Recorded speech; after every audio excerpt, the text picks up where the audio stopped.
Good afternoon. இன்னைக்கு வந்து நம்ம காலையில பார்த்த இந்தியன் பாலிடிக்ஸ் உடைய கண்டினியூட்டி தான் வந்து இப்ப நம்ம பார்க்க போறோம். சரிங்களா? ஸோ இதுல வந்து எக்ஸாம் பாயிண்ட் ஆஃப் வியூல சில இம்பார்ட்டன்டான கொஸ்டின்ஸ் ஒன் வேர்ட் மாதிரி வந்து பார்க்கலாம். இதுல வந்து ஃபர்ஸ்ட் பார்க்க போறது காலையில பார்த்ததுதான். இந்திய அரசியலமைப்பு சபை எப்போது வந்து நிறுவப்பட்டது? இந்திய அரசியலமைப்பு சபை எப்போது நிறுவப்பட்டது? 1946. 1946. ஓகேங்களா?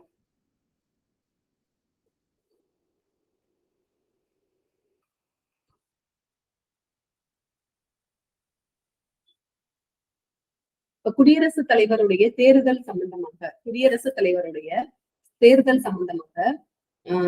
ஏதாவது சர்ச்சை வருது, அதுல ஏதாவது ப்ராப்ளம் வருது அப்படின்னா அதை வந்து எங்கே போய் தீர்க்கிறது அப்படின்னு பாத்தீங்கன்னா உச்ச நீதிமன்றத்துல போய் தீர்க்கலாம். ஓகேங்களா? சோ உச்ச நீதிமன்றம், சுப்ரீம் கோர்ட்ல போய் தீர்க்கலாம்.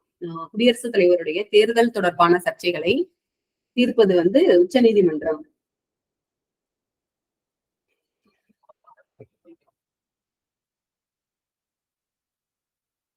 அது மாதிரி போர் வந்து வருது அப்படின்னா அந்த போரை வந்து அறிவிக்கிறதுக்கு யாருக்கு சட்டப்பூர்வமான அதிகாரம் இருக்கு அப்படின்னு பாத்தீங்கன்னா மக்களவைக்கு தான் வந்து சட்டப்பூர்வமான அதிகாரம் இருக்கு.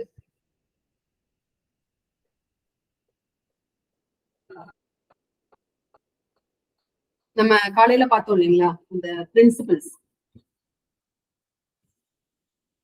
Directive principles of state policy.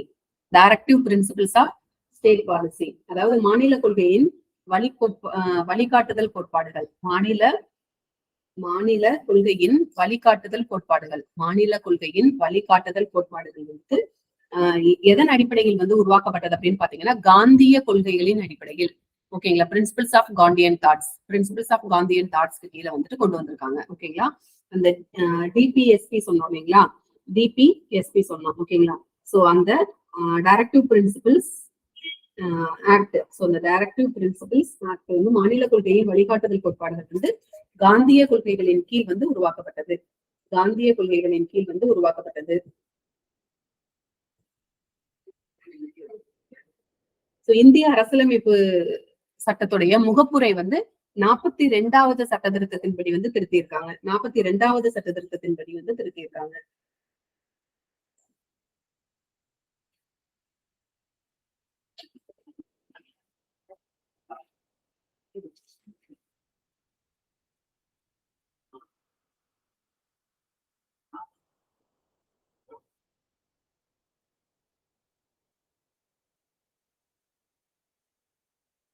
Okay. So இப்ப நமக்கு வந்து ஸ்பீக்கர் அப்படின்னு சொல்றாங்க இல்லைங்களா, அந்த லோக்சபா ராஜ்யசபால வந்து ஸ்பீக்கர் வந்து இருப்பாங்க. சோ அதை வந்து யாரு சூஸ் பண்றாங்க அப்படின்னு பாத்தீங்கன்னா லோக்சபா தான் சூஸ் பண்ணுது. வந்து ஸ்பீக்கரை வந்து சூஸ் பண்ணுது. லோக்சபா தான் வந்து ஸ்பீக்கரை வந்து சூஸ் பண்றது.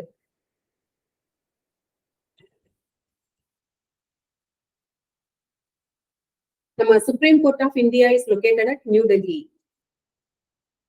நியூ டெல்லியில தான் வந்துட்டு சுப்ரீம் கோர்ட் வந்து லொகேட் ஆயிருக்கு.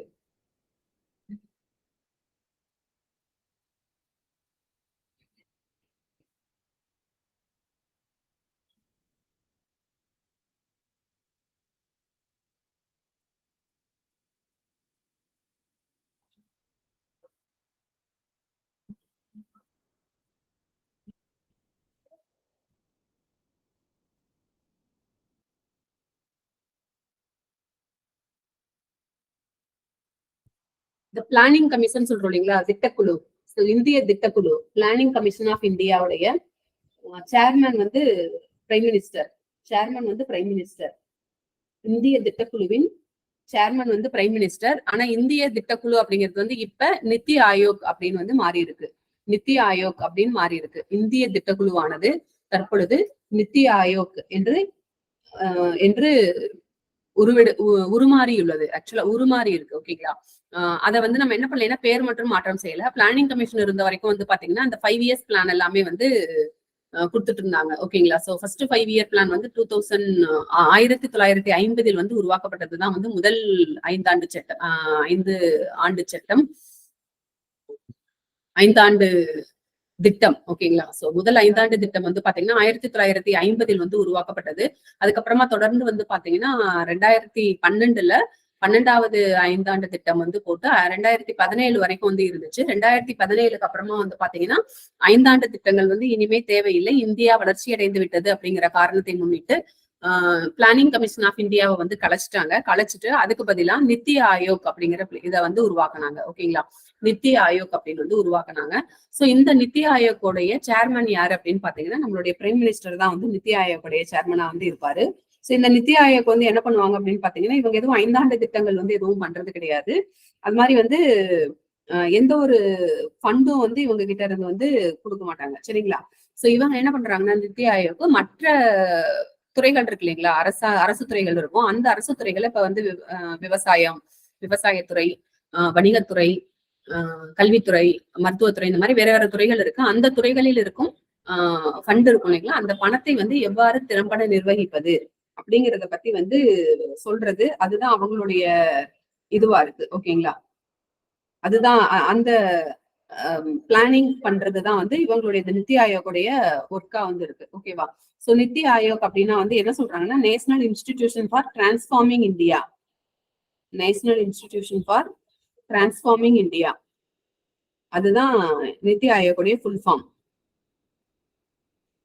National institution for transforming India, NITI Aayog. National institution for transforming India, national institution for transforming India, அதுதான் வந்து நித்தி ஆயோக்.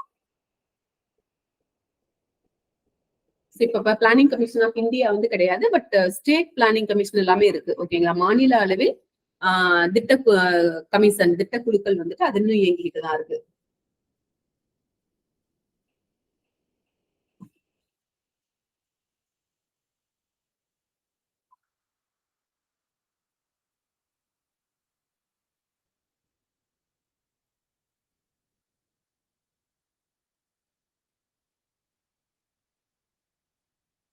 அது மாதிரி வந்து நம்ம குடியரசுத் தலைவருக்கான அந்த உறுதிமொழி இருக்கு இல்லைங்களா. சோ அந்த உறுதிமொழியில வந்து அபிஷியலா யார் வந்து இது பண்ணுவாங்க அப்படின்னு பாத்தீங்கன்னா தலைமை நீதிபதி, இந்தியாவின் தலைமை நீதிபதி தான் வந்துட்டு குடியரசுத் தலைவருக்கான அந்த உறுதிமொழியினை வந்து முன்மொழிவார்.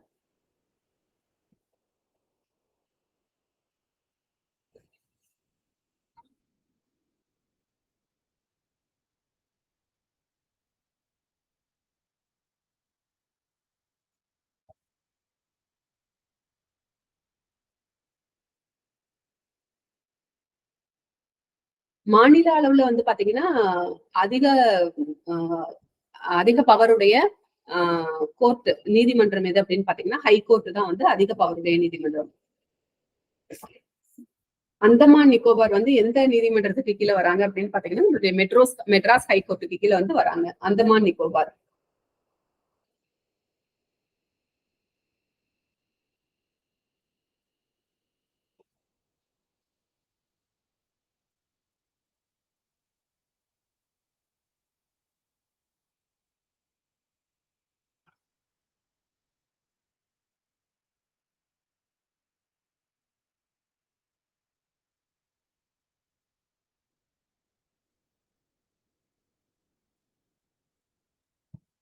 பஞ்சாயத்து ராஜ் இன்ஸ்டிடியூஷனுடைய அடித்தளம் வந்து எது அப்படின்னு பாத்தீங்கன்னா வில்லேஜ் பஞ்சாயத்து தான் வந்து பஞ்சாயத்து ராஜ் அமைப்புடைய அடித்தளம்.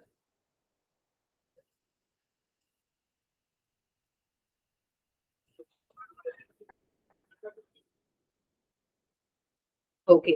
இந்திய சட்டத்துல மைனாரிட்டிஸ் இருக்காங்க இல்லைங்களா. சோ சிறுபான்மையினர், அந்த மைனாரிட்டிஸ வந்துட்டு பாதுகாக்கும் சரத்து எது அப்படின்னு பாத்தீங்கன்னா ஆர்டிகல் நம்பர் 29 காலையில பார்த்ததுதான்.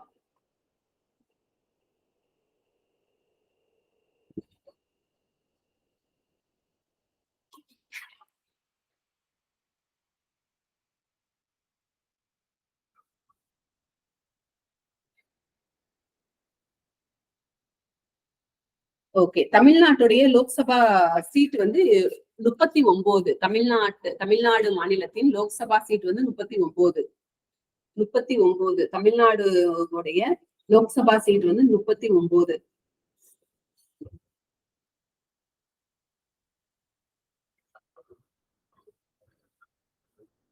மாநில அரசினை தலைமை ஏற்று நடத்துபவர் வந்து சீஃப் மினிஸ்டர், முதலமைச்சர். மாநில அரசினை தலைமை ஏற்று வழிநடத்துபவர் முதலமைச்சர். மாநில அரசினை தலைமை ஏற்று வழிநடத்துபவர் முதலமைச்சர்.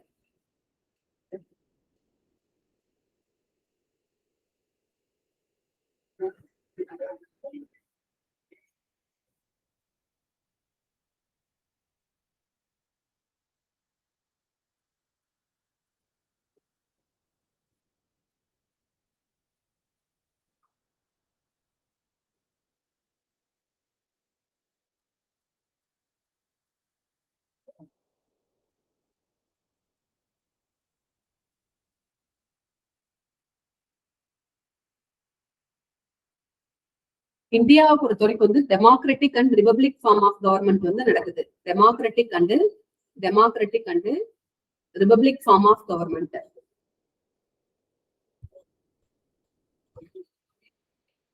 Democratic and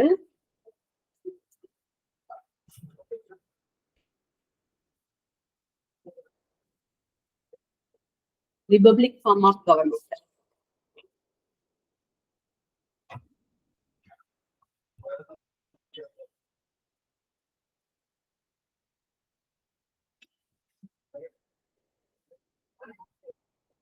okay, so auditor வந்து பேசுவோம் இல்லைங்களா, அந்த சிஏஜி, அந்த ஆடிட்டர் ஜெனரல் வந்து அவருடைய பதவியினை ராஜினாமா செய்யணும்னு ஆசைப்பட்டாருன்னா அவர் வந்து யாருக்கு அனுப்புவாரு அப்படின்னு பாத்தீங்கன்னா, அவருடைய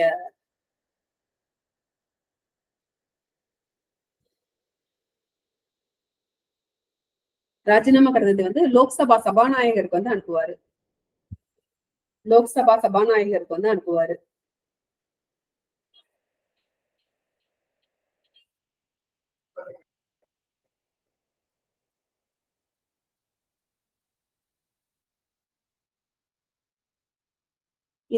இந்தியாவின் திட்ட கமிஷனுடைய முதல் துணைத் தலைவர் வந்து கிருஷ்ணமாச்சாரி. இந்திய அரசியலமைப்பு வந்து ஒரு மிகப்பெரிய அரசியலமைப்பு அப்படின்னு சொல்றாங்க. இந்திய அரசியலமைப்பிலே ஒரு மிகப்பெரிய அரசியலமைப்பு என்று சொல்கிறார்கள்.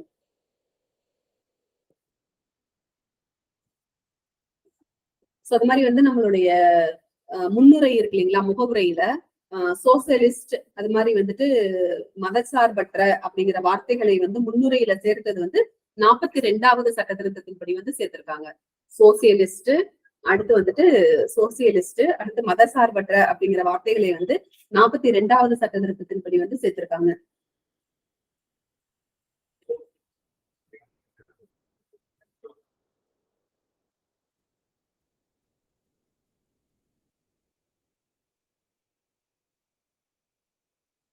இந்தியாவின் முதல் துணை ஜனாதிபதி வந்து டாக்டர் ராதாகிருஷ்ணன். இந்தியாவின் முதல் துணை ஜனாதிபதி ராதாகிருஷ்ணன், டாக்டர் ராதாகிருஷ்ணன். இரட்டை குடியுரிமை முறை, அதாவது முறை இந்த அமெரிக்காவுல வந்துட்டு இரட்டை குடியுரிமை முறை வந்துட்டு அமல்ல இருக்கு. இரட்டை குடியுரிமை முறைனா அவங்க வந்து அமெரிக்கா சிட்டிசனாவும் இருப்பாங்க, வேற ஒரு கண்ட்ரிலயுமே வந்து சிட்டிசன்ஷிப்பா வந்து இருக்கிறதுக்கு வந்து அந்த கவர்மெண்ட் வந்து அனுமதிக்கிறாங்க. ஓகேங்களா, சோ இரட்டை குடியுரிமை முறை, டூயல் சிட்டிசன்ஷிப், இரட்டை குடியுரிமை முறை வந்து அமெரிக்காவுல வந்துட்டு அமல்ல இருக்கு.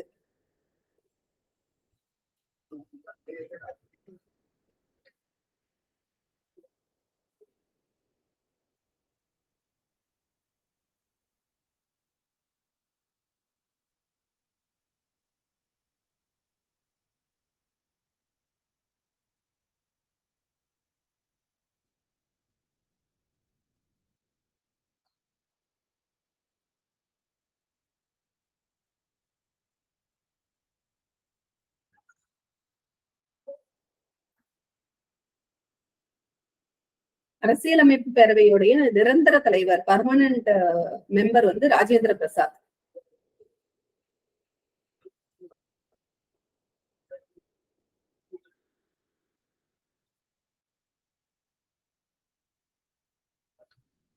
தீண்டாமை அப்படிங்கிறது வந்து இந்திய அரசியலமைப்பு சட்டத்தின் கீழ் வந்து எதற்கு கீழே வருது அப்படின்னு பாத்தீங்கன்னா, நம்மளுடைய சுரண்டலுக்கு எதிரான உரிமைகளுக்கு கீழே வந்து வருது.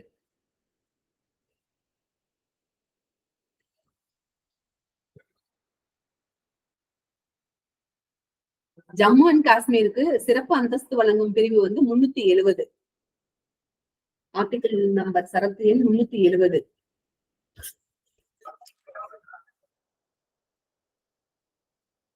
ராஜ்யசபாவில வந்துட்டு அதிகபட்ச இடங்களுடைய மாநிலம் வந்து உத்தரப்பிரதேசம். ராஜ்யசபாவில் அதிகபட்ச உறுப்பினர்களுடைய மாநிலம் வந்து உத்தரப்பிரதேசம்.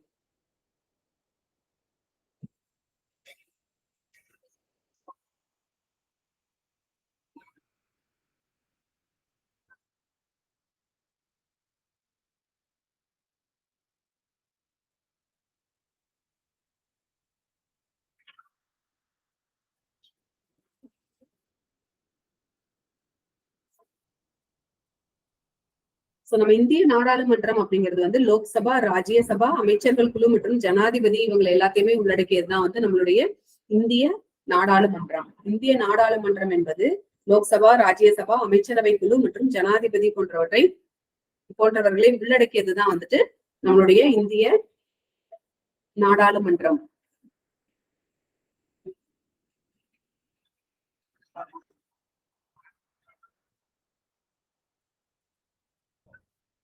நாற்பத்தி ரெண்டாவது அமெண்ட்மெண்ட் வந்து பாத்தீங்கன்னா மினி கான்ஸ்டிடியூஷன் ஆஃப் இந்தியா அப்படின்னு சொல்றாங்க. அதாவது ஒரு சிறு அரசியலமைப்பு, இந்திய அரசியலமைப்பு அப்படின்னு சொல்ற அளவுக்கு வந்துட்டு சொல்றாங்க. 42வது சட்ட திருத்தம்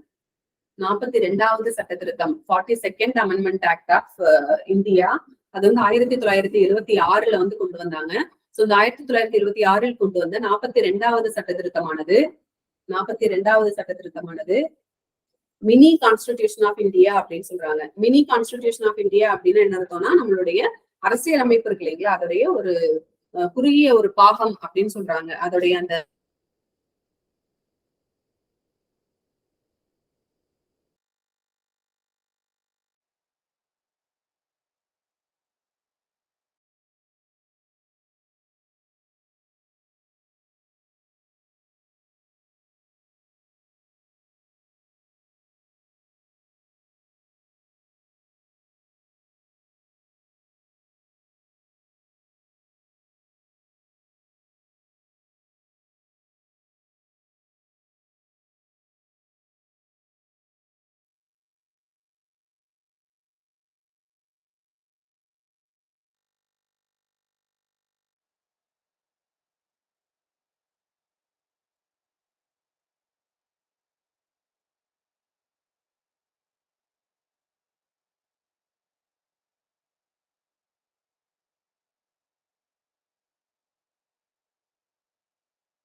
கிராம சுயராஜ்யம் அல்லது கிராம ஸ்வராஜ்யம் என்ற கருத்தினை வந்து முன்வைத்தவர் மகாத்மா காந்தி. கிராம சுயராஜ்யம் என்ற கருத்தினை முன்வைத்தவர் மகாத்மா காந்தி. கிராம சுயராஜ்யம் என்ற கருத்தினை முன்வைத்தவர் மகாத்மா காந்தி. கிராம சுயராஜ்யம் என்ற கருத்தினை முன்வைத்தவர் மகாத்மா காந்தி. 42வது சட்ட திருத்தம் 1976ல கொண்டு வந்தது வந்து மினி கான்ஸ்டிடியூஷன் ஆஃப் இந்தியா அப்படின்னு சொல்றாங்க. மினி கான்ஸ்டிடியூஷன் ஆஃப் இந்தியா அப்படின்னு சொல்றாங்க. பஞ்சாயத்து ராஜ் திட்டம் முதலில் ராஜஸ்தான் மாநிலத்துலதான் வந்து அறிமுகப்படுத்தினாங்க. பஞ்சாயத்து ராஜ் திட்டமானது முதலில் ராஜஸ்தான்ல தான் அறிமுகப்படுத்தப்பட்டது. இந்திய அரசியலமைப்பு வந்து ஒற்றையாட்சி மற்றும் கூட்டாட்சி முறையினை கூட்டாட்சி முறை இரண்டையுமே வந்து கொண்டிருக்கும்.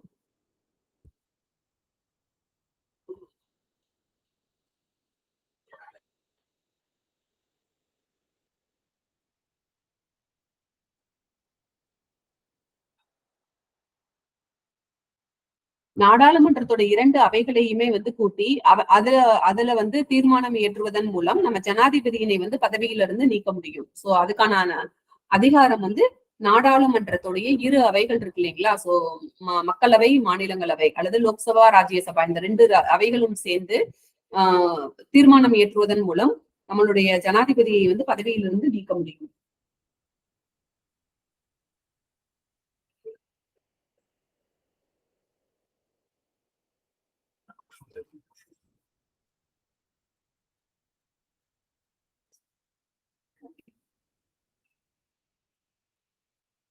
நம்மளுடைய திட்ட கமிஷன், பிளானிங் கமிஷன், திட்ட கமிஷன், பிளானிங் கமிஷன் வந்து 1950 உருவாக்கப்பட்டது.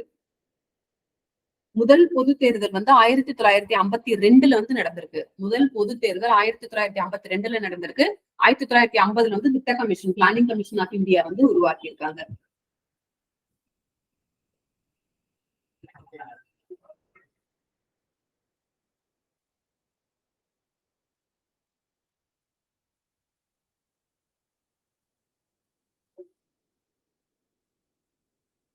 அது மாதிரி ஒரு மாநிலத்துல வந்துட்டு அவசர நிலை வந்து ஜனாதிபதி பிரகடனப்படுத்தலாம். ஓகேங்களா? 356வது பிரிவின்படி சாசனம் ஆர்டிகிள் நம்பர் 356 356 அதன் கீழ் ஜனாதிபதியானது மாநிலங்களில் அவசர நிலை வந்து பிரகடனப்படுத்தலாம். அவசர நிலை வந்து பிரகடனப்படுத்தலாம். ஓகேங்களா? 356வது ஆர்டிகிள் நம்பர் கீழே வந்து ஜனாதிபதியானது மாநிலங்களில் அவசர நிலையினை பிரகடனப்படுத்த முடியும். சோ இந்தியா அளவுல வந்து திட்டக்குழுவோடைய அல்லது நித்தி ஆயோக்குடைய சேர்பர்சனா வந்து பிரதம மந்திரி இருக்கிறார் அப்படின்னு சொன்ன மாதிரி, தமிழ்நாடு மாநில திட்டக்குழுவுடைய தலைவர் வந்து முதலமைச்சரா இருப்பாரு. தமிழ்நாடுடைய மாநில திட்டக்குழுவின் தலைவர் அல்லது மாநில அளவில் திட்டக்குழுவின் தலைவர் முதலமைச்சர், அந்த கன்சர்ன் ஸ்டேட்டுடைய முதலமைச்சர் தான் வந்து தமிழ்நாடு மாநில திட்டக்குழுவுடைய தலைவரா இருப்பாரு.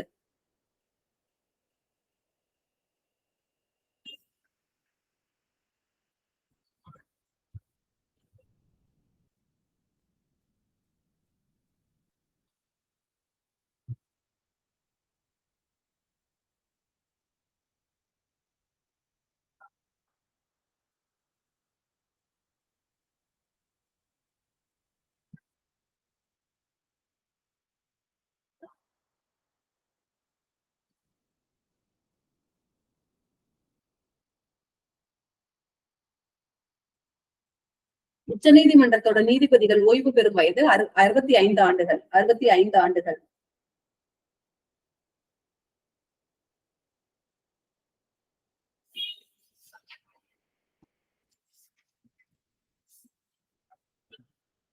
தமிழ்நாட்டில் உள்ள மொத்த மக்களவை தொகுதிகள் வந்து 39. தமிழ்நாட்டில் உள்ள மொத்த மக்களவை தொகுதிகள் 39.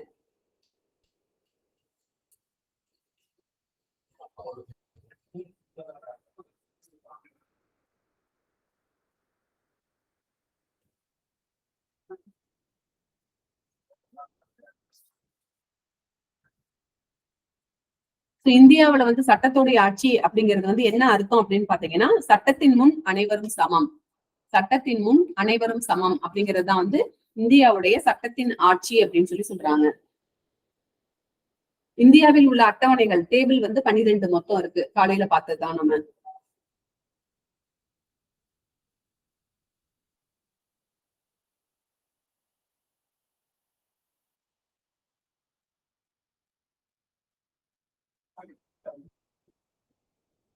இந்தியாவுல வந்து ரிலீஸ் பண்ற 1 ரூபாய் நோட்ல வந்து யாரோட கையெழுத்து இருக்கும் அப்படின்னு பாத்தீங்கன்னா ரிசர்வ் வங்கியோட ஆளுநருடைய கையெழுத்து இருக்கும். ரிசர்வ் பேங்கோடைய ஆளுநரோட கையெழுத்து இருக்கும். இந்தியாவில் வெளியிடப்படும் 1 ரூபாய் நோட்டுகள்ல யாருடைய சைன் இருக்கும் அப்படின்னு பாத்தீங்கன்னா ரிசர்வ் பேங்க் ஆஃப் இந்தியாவுடைய ஆளுநர் இருப்பார் இல்லைங்களா, chairperson of Reserve bank of India, அவருடைய சைன் தான் இருக்கும்.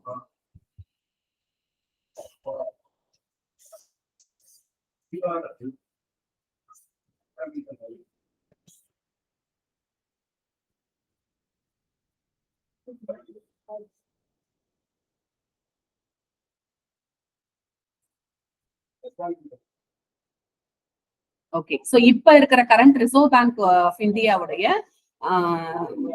கவர்னர் வந்து யாரு அப்படின்னு பாத்தீங்கன்னா ஸ்ரீ சக்தி காந்த தாஸ். சக்தி காந்த தாஸ்.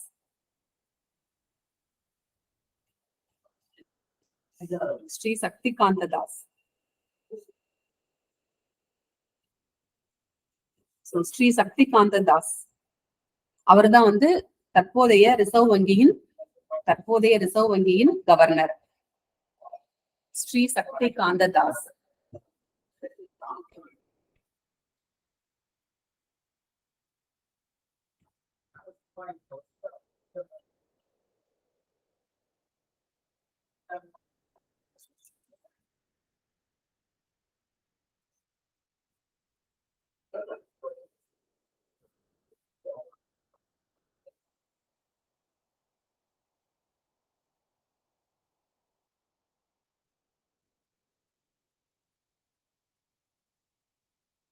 பொது கணக்கு குழு அப்படின்னு சொல்றாங்க இல்லைங்களா, அந்த ஆடிட்டிங்.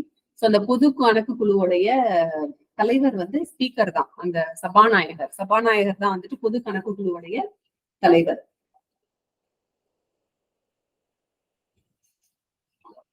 பல்வந்தராய் மேத்தா கமிட்டி அமைக்கப்பட்டது வந்து 1955 வருடம் பல்வந்தராய் மேத்தா கமிட்டி வந்து உருவாக்கப்பட்டது.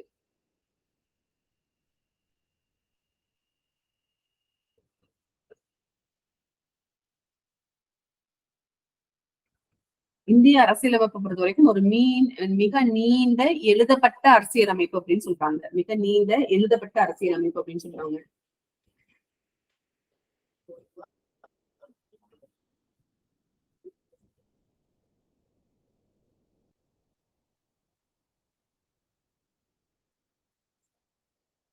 டெல்லியுடைய கோட்டையில வந்து சுதந்திர தினத்தன்று கொடியேற்றுபவர் வந்து பிரதமர் தான். டெல்லி கோட்டையில சுதந்திர தினத்தன்று கொடியேற்றுபவர் பிரதமர்.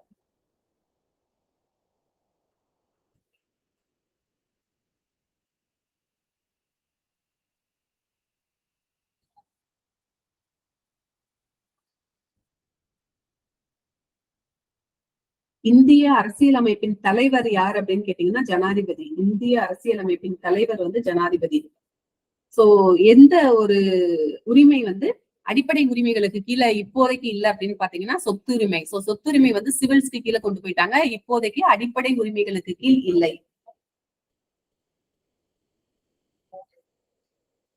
உயர் நீதிமன்றத்துடைய ஜட்ஜ வந்து யாரு நியமிப்பாங்கன்னா கவர்னர். உயர் நீதிமன்றம், உச்ச நீதிமன்றம் அப்படிங்கறத வந்து அந்த உச்ச நீதிமன்றத்துடைய கவர்னரை நியமிப்பவர்கள், நீதிபதியை நியமிப்பவர் நம்மளுடைய குடியரசுத் தலைவர் மாதிரி. உயர் நீதிமன்றத்தின் நீதிபதியினை நியமிப்பவர் நமது கவர்னர்.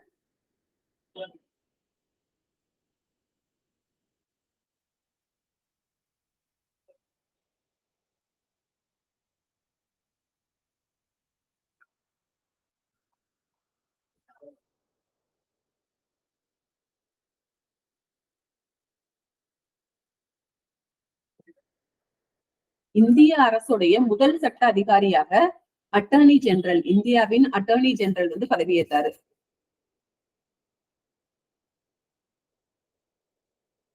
அட்டர்னி ஜெனரல்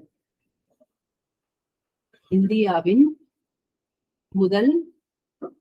அரசின் முதல் சட்ட அதிகாரி வந்து இந்திய அரசின் முதல் சட்ட அதிகாரி அட்டர்னி ஜெனரல்.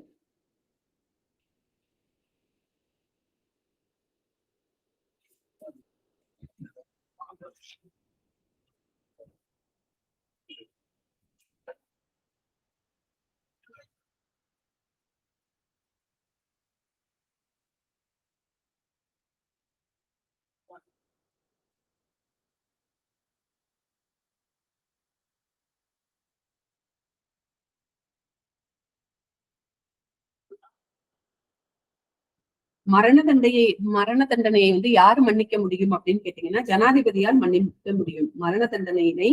சோ கோர்ட்ல வந்து மரண தண்டனை கொடுத்த கேஸ ஜனாதிபதியால வந்துட்டு மன்னிப்பு தர முடியும்.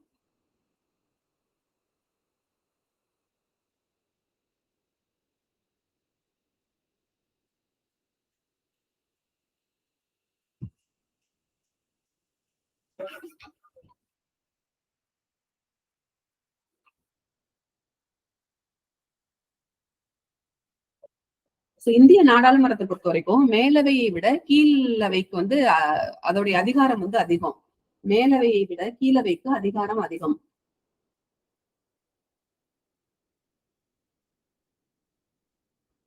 அது மாதிரி மத சார்பற்ற அரசு அப்படின்னா என்ன அர்த்தம் அப்படின்னு பாத்தீங்கன்னா எல்லா மதங்களையும் சமமாக நடத்துதல், மத நடுநிலை வந்து வகிக்கிறது அப்படிங்கறதுதான் வந்துட்டு மத சார்பற்ற அரசு அப்படின்னு அர்த்தம்.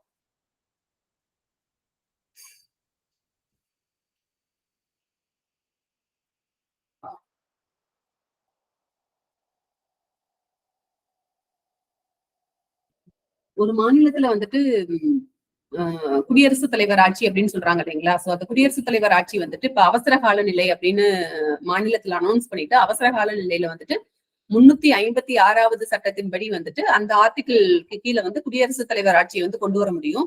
அப்படி குடியரசுத் தலைவர் ஆட்சியை வந்துட்டு ஒரு மாநிலத்துல கொண்டு வந்திருக்காங்கன்னா அதிகபட்சம் 6 மாதங்கள் மட்டுமே வந்துட்டு என்ன பண்ண முடியும்னா அந்த குடியரசுத் தலைவர் ஆட்சி வந்து நீடிக்க முடியும்.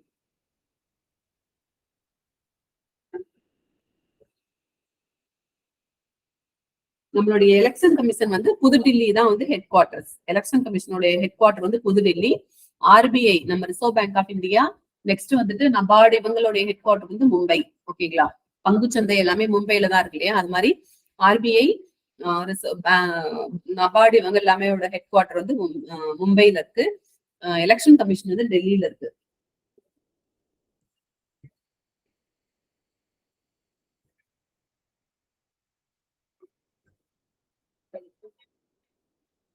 இந்தியாவில வந்து ஒரு புது மாநிலம் உருவாக்கணும் அப்படின்னீங்கன்னா பாராளுமன்றத்துல அதாவது 2 பங்கு, அதாவது 3 இருக்கு 2/3. ஓகேங்களா? 2/3 மெம்பருடைய அந்த ஒப்புதல் இருந்தது அப்படின்னீங்கன்னா புதிய மாநிலம் வந்து உருவாக்கலாம் அப்படின்னு சொல்றாங்க. இந்தியாவில் புதிய மாநிலம் உருவாக்க வேண்டும் எனில் பாராளுமன்றத்தில் 3/2 மடங்கு 2 பங்கு உறுப்பினர்களுடைய 3/2 பங்கு உறுப்பினர்களுடைய அனுமதி கிடைச்சதுன்னா நம்ம வந்து புதிய மாநிலம் வந்து உருவாக்க முடியும்.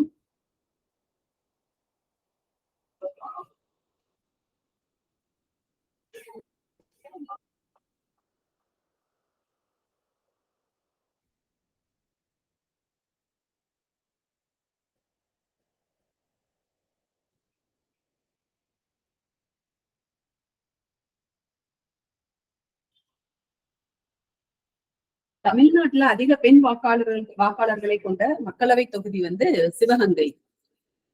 தமிழ்நாட்டில் அதிக பெண் வாக்காளர்களை கொண்ட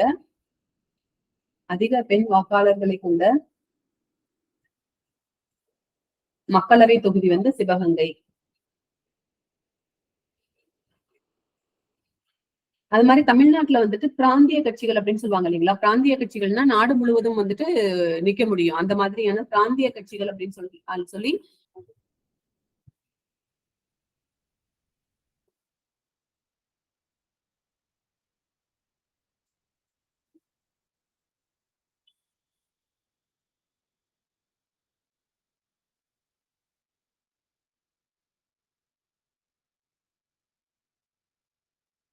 சோ நம்ம இந்திய அரசியலமைப்புடைய இதயமாகவும் ஹார்ட்டாகவும் ஆன்மாவாகவும் கருதப்படுவது வந்து நம்ம அரசியலமைப்பு தீர்வுகளுக்கான உரிமை தான் வந்து இந்திய அரசியலமைப்பின் இதயமாகவும் ஆன்மாவாகவும் விளங்குகிறது. இந்திய அரசியலமைப்பின் தீர்வுகளுக்கான உரிமை வந்து பாத்தீங்கன்னா இதயமாகவும் ஆன்மாவாகவும் கருதப்படுவது வந்து இந்திய அரசியல் அமைப்பு தீர்வுகளுக்கான உரிமை அதுதான் வந்து விளங்குது.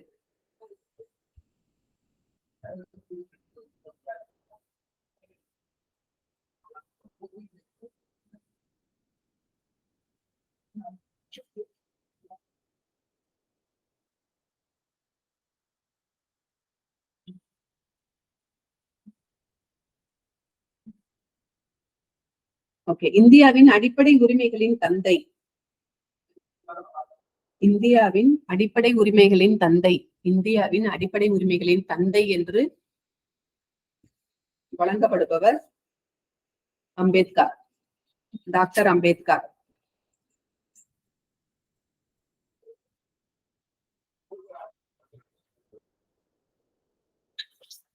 இந்தியாவின் அடிப்படை உரிமைகளின் தந்தை என்று அழைக்கப்படுபவர் டாக்டர் அம்பேத்கர்.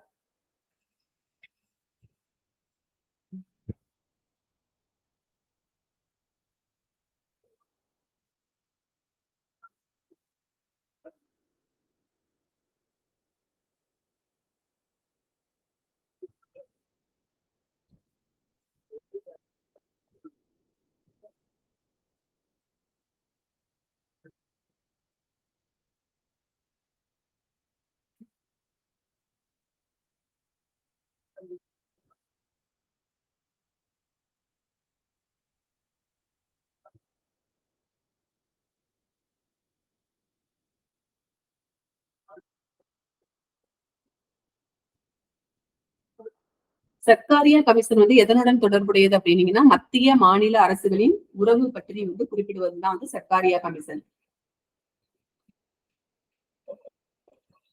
சர்க்காரியா கமிஷன் வந்து மத்திய மாநில அரசுகளின் உறவுகளை பற்றி குறிப்பிடுவதுதான் வந்து சர்க்காரியா கமிஷன். 356 அப்படின்னீங்கன்னா, அவசர கால நிலை வந்து பிரசிடென்டால மாநிலங்கள்ல வந்து அறிவிக்க முடியும் அப்படின்னு நம்ம பார்த்தோம் இல்லைங்களா? சோ நெக்ஸ்ட் 360 அப்படிங்கிறது வந்து நிதி அவசர நிலை, பினான்சியல் அந்த இது சொல்றாங்க இல்லைங்களா? சோ அவசர கால நிலை, அதாவது நிதி அவசர கால நிலையினை அமல்படுத்துவது வந்து 360க்கு கீழே. 356 வந்துட்டு மாநிலங்களில் வந்து அவசர கால நிலையினை அமல்படுத்துவது வந்து 356. 360 வந்து நிதி அவசர கால நிலையினை அமல்படுத்துவது. நிதி அவசர கால நிலையினை அமல்படுத்துவதுதான் வந்து 360. ஆர்டிகிள் எண் 360 360 வந்துட்டு நிதி அவசர கால நிலையினை உருவாக்குவது. சோ இந்த 360ம் 356ம் ப்ரீவியஸ் இயர் கொஸ்டின்ல கேட்டிருக்காங்க. சரிங்களா? 356 அப்படிங்கிறது வந்து மாநிலங்கள் அளவுல வந்துட்டு அவசர கால நிலையினை ஏற்படுத்துவது. 360 வந்து நிதி அவசர கால நிலையினை வந்து பிரகடனப்படுத்துவது.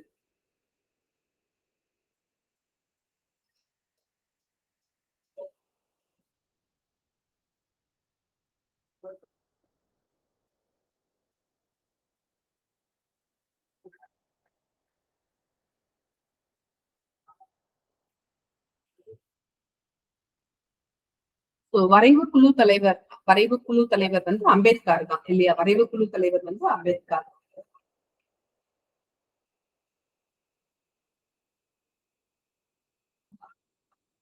அது மாதிரி மாநில அரசை வந்து டிஸ்மிஸ் செய்யறதுக்கான அதிகாரம் வந்து எந்த ஆர்டிகிளுக்கு கீழே வருதுன்னா 356வது ஆர்டிகிளுக்கு கீழே வருது. மாநில அரசை டிஸ்மிஸ் செய்வதற்கான, பொறுப்பிலிருந்து விலக செய்வதற்கான அந்த அதிகாரம் வந்து 356வது இதுல இருந்து வருது. 356ல இருந்து வருது. 356வது சரத்து அல்லது ஆர்டிகிள்ல இருந்து இருக்கு.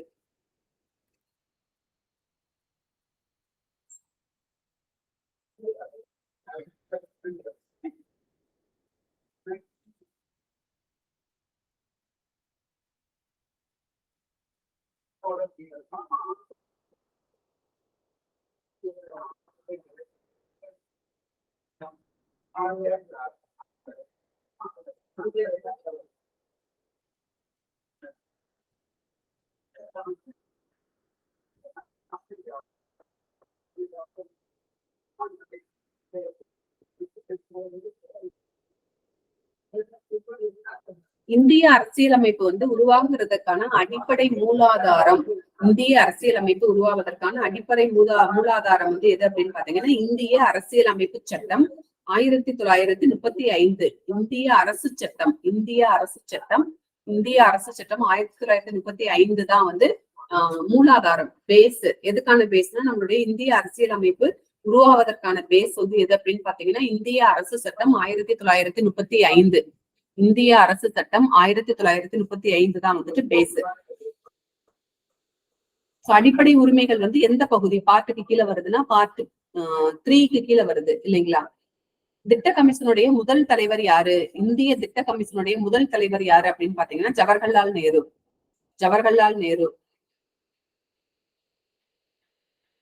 இந்திய ஜனாதிபதியாக அதிக காலம் பதவி வகித்தவர் வந்து ராஜேந்திர பிரசாத். இந்திய ஜனாதிபதியாக அதிக காலம் பதவி வகித்தவர் ராஜேந்திர பிரசாத்.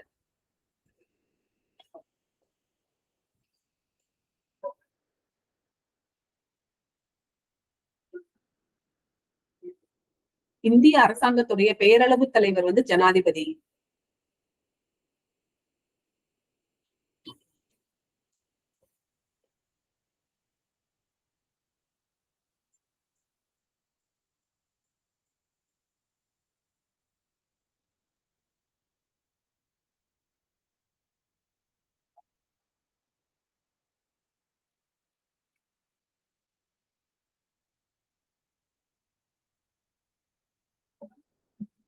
இந்தியாவுடைய இணைப்பு மொழி எது அப்படின்னு கேட்டீங்கன்னா ஆங்கிலம். இந்தியாவின் இணைப்பு மொழி ஆங்கிலம். மொத்த மொழிகள் இருக்கிறது வந்துட்டு 22. அது வந்து 8வது பகுதி பாட்டுல வந்துட்டு சொல்லியிருக்காங்க.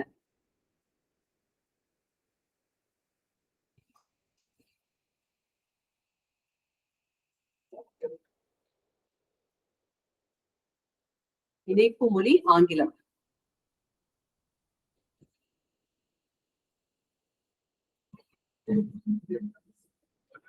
அரசியல் நிர்ணய சபையுடைய நிரந்தர தலைவர் டாக்டர் சச்சிதானந்தா சின்ஹா. சச்சிதானந்தா சின்ஹா.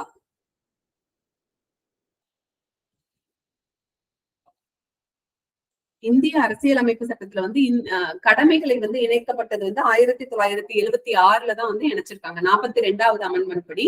அதுதான் வந்து மினி கான்ஸ்டிடியூஷன் ஆஃப் இந்தியா அப்படின்னு சொல்றாங்க. அந்த கடமைகள் ஓகேங்களா, டியூட்டிஸ், த ஃபண்டமெண்டல் டியூட்டிஸ் அப்படின்னு சொல்றோம் இல்லைங்களா. சோ அந்த அடிப்படை கடமைகள் வந்து இணைக்கப்பட்டது 1976 42வது சட்ட திருத்தத்தின்படி வந்து இணைச்சிருக்காங்க.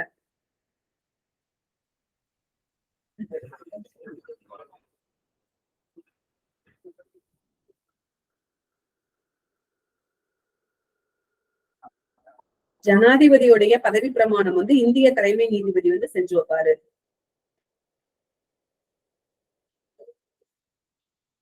அது மாதிரி ஒவ்வொரு 2 வருஷத்துக்கு முன்னாடி ஓகேங்களா, இது வந்து ப்ரீவியஸ் இயர் கொஸ்டின், சோ ரொம்ப இம்பார்ட்டன்ட். சோ ஒவ்வொரு 2 வருஷத்துக்கு முன்னாடி ஒரு தடவையும் 2 years once வந்து ராஜ்யசபா உறுப்பினர்கள் வந்து 3ல் 1 பங்கு வந்து ஓய்வு பெறுவார்கள். ஒவ்வொரு 2 வருடத்திற்கு ஒரு முறையும் 2 years once ராஜ்யசபா உறுப்பினர்கள் வந்து 3ல் 1 பங்கு உறுப்பினர்கள் 3ல் 1 பங்கு உறுப்பினர்கள் வந்துட்டு பதவி ஓய்வு பெறுவார்கள். 3ல் 1 பங்கு உறுப்பினர்கள் பதவி ஓய்வு பெறுவார்கள். 2 years once ராஜ்யசபா உறுப்பினர்கள் 3ல் 1 பங்கு உறுப்பினர்கள் வந்து பதவி ஓய்வு பெறுவார்கள்.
பதினோராவது நிதி ஆணையத்தின் தலைவர் வந்து தீபக் நாயர். 11வது நிதி ஆணையத்தின் தலைவர் தீபக் நாயர்.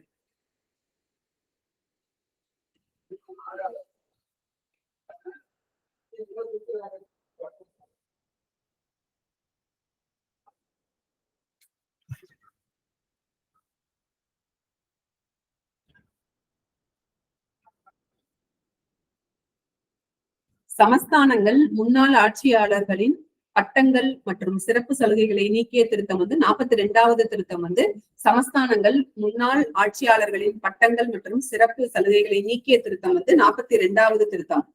42வது திருத்தம் வந்து சமஸ்தானங்கள் சமஸ்தானங்கள், முன்னாள் ஆட்சியாளர்களின் பட்டங்கள் மற்றும் சிறப்பு சலுகைகளை நீக்கிய திருத்தம் வந்து 42வது திருத்தம்.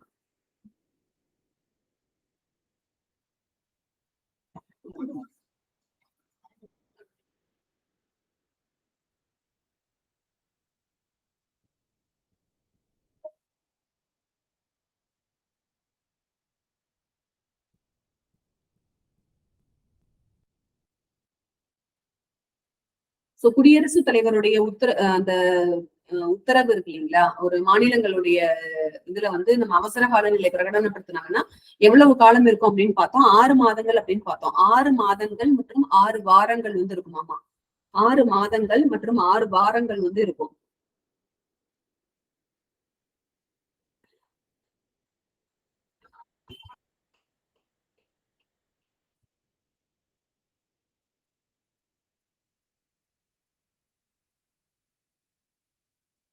பஞ்சாயத்து ராஜ் அமைப்பு வந்து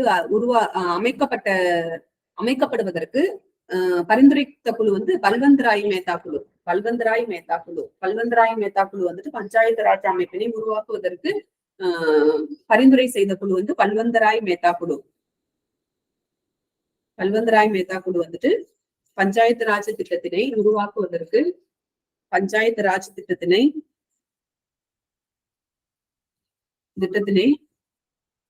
அறிமுகப்படுத்துவதற்கு பரிந்துரை செய்த குழு வந்து பல்வந்த்ராய் மேத்தா குழு.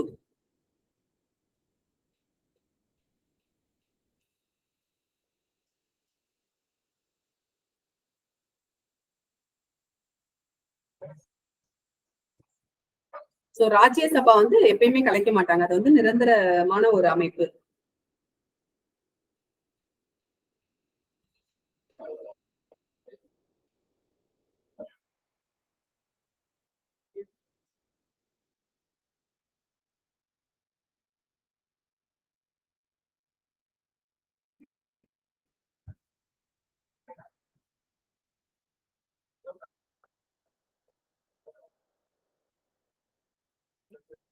ஓகே.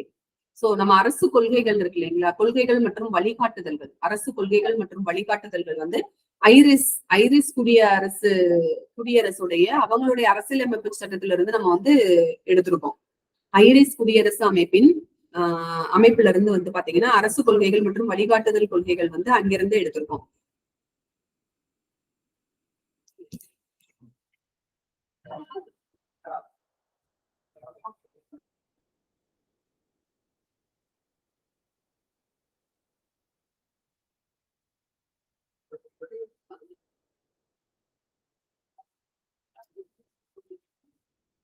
சோ நமது அரசியல் அமைப்பானது அந்த ரிஜிடிட்டி அப்படின்னு சொன்னோம் இல்லைங்களா, அதே மாதிரி பிளெக்சிபிலிட்டியும் இருக்கும். திடமான மற்றும் நெகிழ்வான அமைப்பை வந்து உடையது.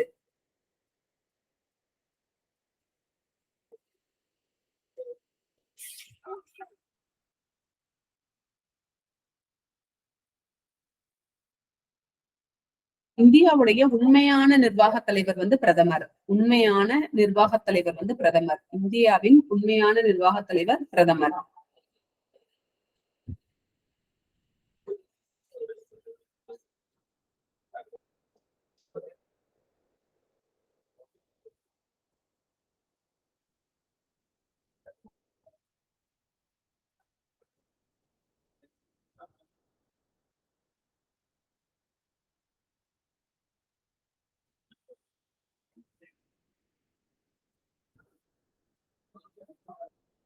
இந்தியாவுல ஜனாதிபதி எத்தனை முறை அவசர கால நிலையை அறிவித்துள்ளார் அப்படின்னா 3 முறை அறிவித்துள்ளார். 1962ல, 71ல, 75ல. இந்திய ஜனாதிபதி அவசர கால நிலையினை எத்தனை முறை அமல்படுத்தியுள்ளார் அல்லது குறிப்பிட்டுள்ளார் அப்படின்னு பாத்தீங்கன்னா 3 முறை குறிப்பிட்டுள்ளார். அது வந்து 1962, 1971, 1975. சோ இந்த 3 தடவை வந்து அவர் அமல்படுத்தி இருக்கார்.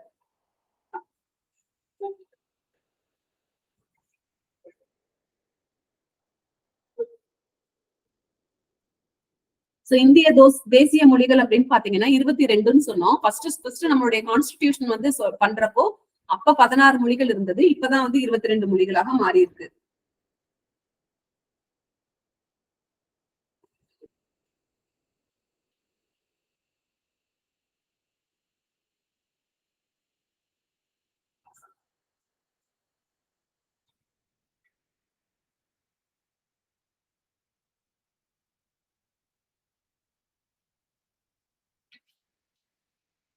இந்தியாவை பொறுத்த வரைக்கும் வந்து பல கட்சி அமைப்பு முறை வந்து இருக்கு. பல கட்சி அமைப்பு முறை வந்து இந்தியாவுல இருக்கு.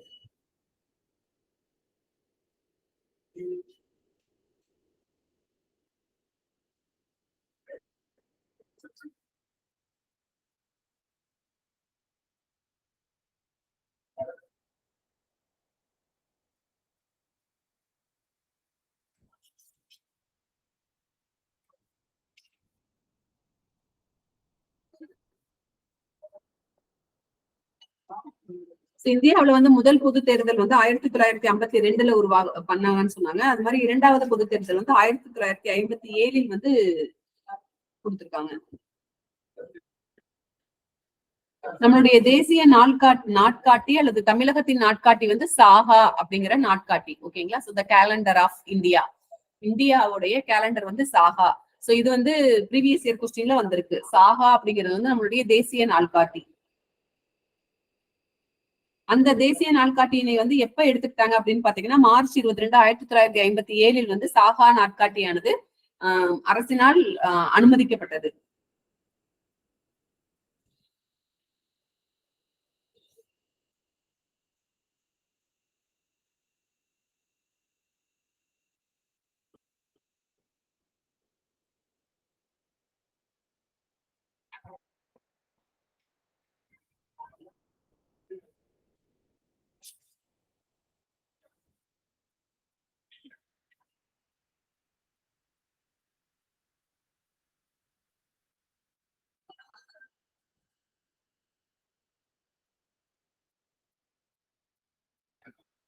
அது மாதிரி மிஸ்ஸா அப்படிங்கறது நிறைவேற்றப்பட்ட ஆண்டு வந்து 1970. மிசா அப்படிங்கிறது வந்து ஒரு அனுமதிக்கப்பட்ட ஆண்டு 1970. மிசா 1970.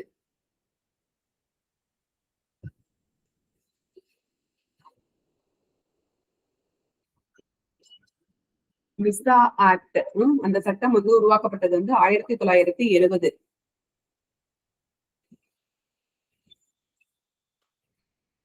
1971 மிசா ஆக்ட் நிறைவேற்றப்பட்டது வந்து 1971. 70 இல்ல 71. சோ மிசாவுடைய ஃபுல் ஃபார்ம் பாத்தீங்கன்னா maintenance of internal security act. Maintenance of internal security act. Maintenance of Indian security act.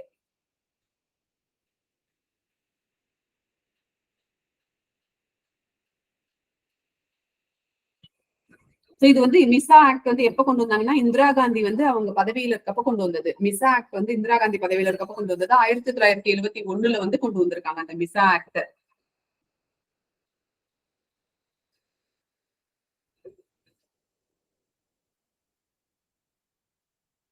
Jammu காஷ்மீரோட அதிகாரப்பூர்வ மொழி வந்து உருது.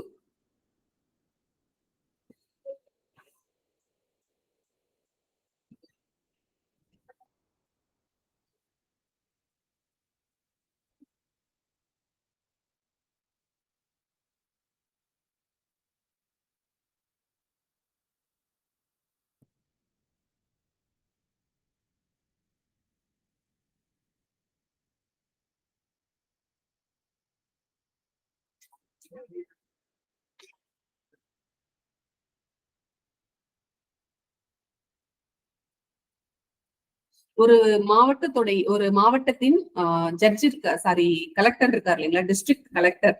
சோ டிஸ்ட்ரிக்ட் கலெக்டர் அப்படிங்கிறவர் வந்துட்டு அந்த மாவட்டத்தின் தேர்தல் அதிகாரியாகவும் அந்த மாவட்டத்தின் தேர்தல் அதிகாரியாகவும் அந்த மாவட்டத்தின் டிஸ்ட்ரிக்ட் கலெக்டராகவும் இருப்பாரு. அதே மாதிரி அந்த மாவட்டத்துடைய ஜட்ஜ். ஓகேங்களா? So magistrate of the district. அதுவும் வந்து அந்த டிஸ்ட்ரிக்ட் கலெக்டர் தான் இருப்பாரு. 3 ரோல் பாப்பாரு. ஒரு டிஸ்ட்ரிக்டோடைய கலெக்டர் அப்படிங்கிறவர் வந்து 3 ரோல் பாப்பாரு. சோ அவர் தான் வந்து அந்த டிஸ்ட்ரிக்டோடைய மேஜிஸ்ட்ரேட்டா இருப்பாரு, தேர்தல் அதிகாரியாக இருப்பார், மற்றும் அவர் தான் வந்து அந்த டிஸ்ட்ரிக்டோடைய அட்மினிஸ்ட்ரேட்டிவ் ஹெட்னு சொல்லுவாங்க இல்லைங்களா, சோ அதை வழிநடத்தி கொண்டு போவரும் வந்து டிஸ்ட்ரிக்ட் கலெக்டரா தான் இருப்பாரு.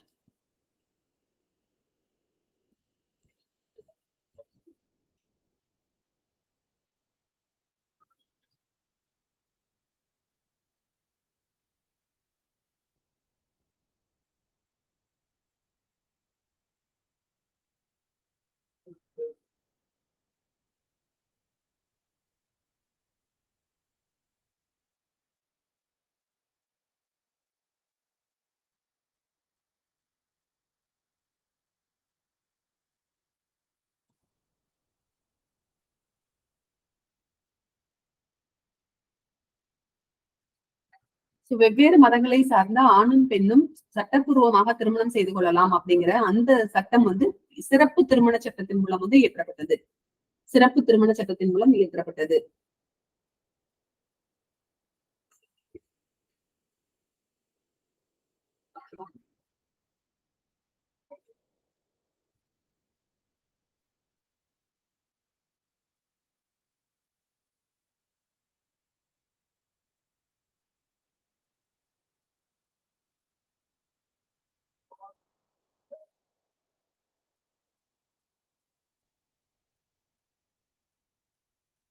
சர்க்காரியா குழு வந்து மாநில மற்றும் மத்திய அரசுக்கு இடையிலான உறவுகளை வந்து சொன்னது வந்து சர்க்காரியா கமிஷன் வந்து சொல்லுச்சு.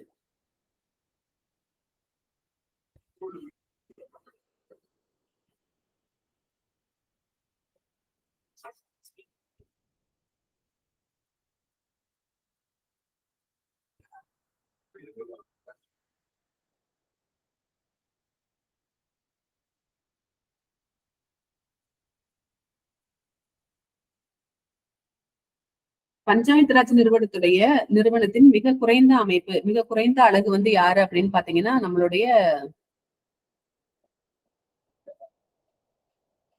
S March 22 correct.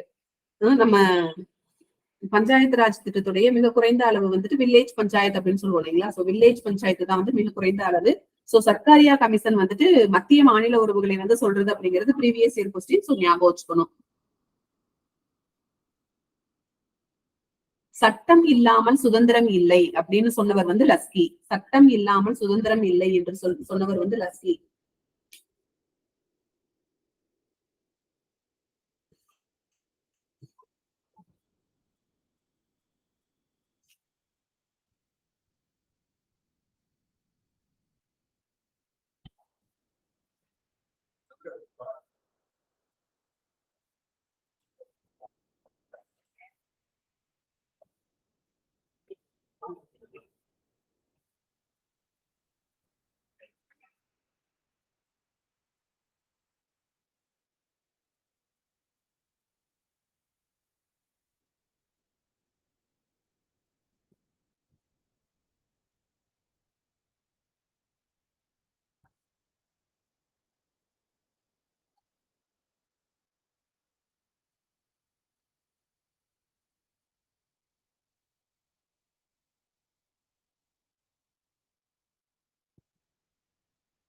ஓகே, பாராளுமன்றத்துல வந்து பாத்தீங்கன்னா 2 அமர்வுகளுக்கு இடையில், அதாவது ஃபர்ஸ்ட் சிட்டிங்க்கும் செகண்ட் சிட்டிங்க்கும் அந்த குளிர்கால கூட்டத்தொடர் அந்த மாதிரிலாம் இருக்கும் இல்லைங்களா?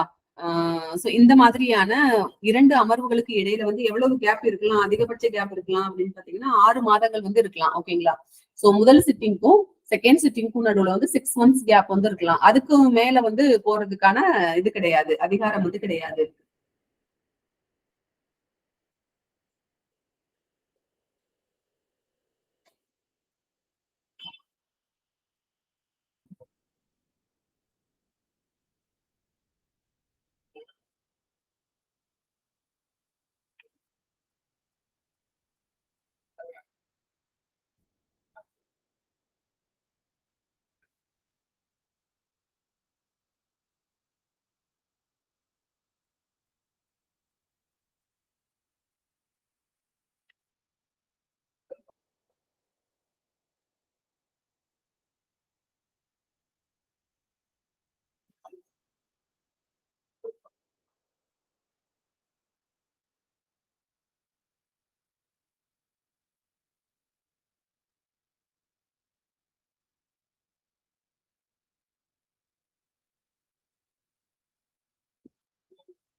சோ நம்மளுடைய பெரியார் வந்து நீதி கட்சியை திராவிட கழகமாக எப்ப மறுசீரமைச்சாருன்னா 1944 வந்து மறுசீரமைத்தார். ஓகேங்களா.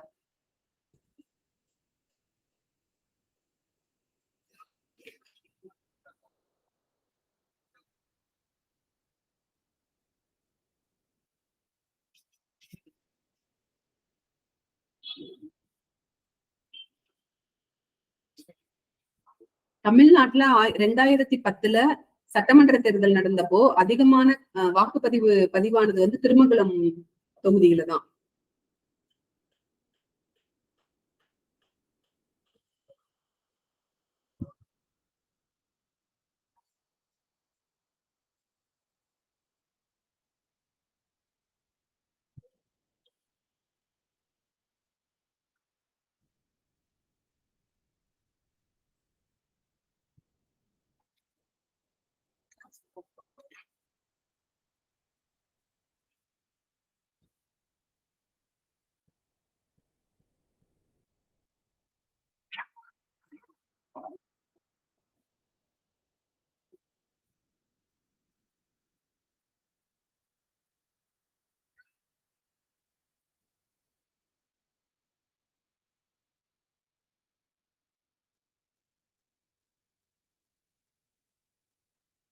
ஓகே, இதுல சில சட்ட திருத்தங்கள் வந்து இருக்கு. சோ சட்ட திருத்தங்கள் வந்து முக்கியமாக எதை வந்து முன்னிறுத்தி சட்ட திருத்தம் வந்து பண்ணியிருக்காங்க அப்படின்னு பாத்தீங்கன்னா, சட்ட திருத்தம் 73 சட்ட திருத்தம் 73 வந்து மெயின் கான்சென்ட்ரேஷன் பஞ்சாயத்து ராஜ் சிஸ்டத்துல வந்துட்டு என்ன மாதிரியான மாற்றங்களை கொண்டு வரலாம் அப்படின்னு சொல்றதுதான் வந்து சட்ட திருத்தம் 73.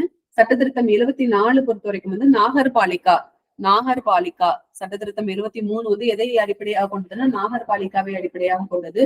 சட்டத்திருத்தம் 42 வந்து அடிப்படை கடமைகளை வந்து திருத்தி இருக்கு.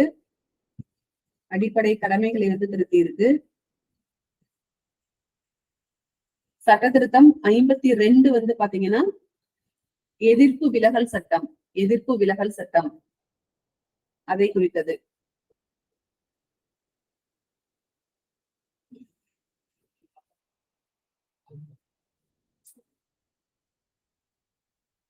ஆறாவது அட்டவணை நம்ம காலையிலேயே பார்த்த மாதிரி 6வது அட்டவணை மற்றும் 7வது அட்டவணை வந்து அஸ்ஸாம், மேகாலயா, திரிபுரா மற்றும் மிசோரம் ஆகிய மாநிலங்களில் உள்ள பழங்குடியினர் அவங்களுடைய நிர்வாகம் தொடர்புடைய விதிகளை குறிப்பதுதான் வந்துட்டு அட்டவணை 6 மற்றும் 7.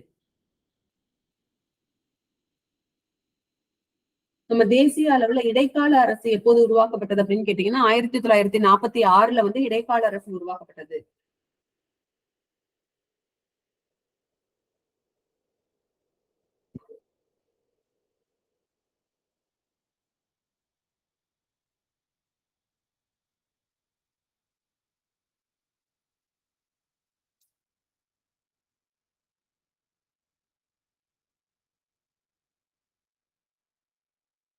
ஒரு சமூகத்துடைய அடிப்படை அழகு, basic unit of the society யார் அப்படின்னு பாத்தீங்கன்னா குடும்பம். ஒரு சமூகத்தின், இது வந்து ரொம்ப important previous year question. So ஒரு சமூகத்தின் அடிப்படை அழகு வந்து குடும்பம்.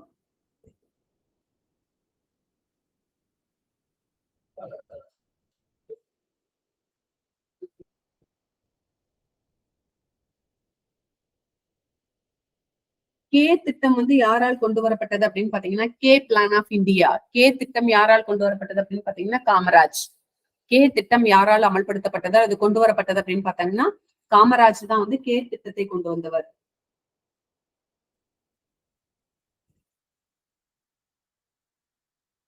அடுத்து வந்து 114வது சட்ட திருத்தம். 114வது சட்ட திருத்தம் வந்து எதை சொல்லுதுன்னா உயர் நீதிமன்றத்தின் நீதிபதிகள் வந்து ஓய்வு வயதினை 62 65 மாற்றிய அந்த சட்ட திருத்தம் வந்து 114வது சட்ட திருத்தம்.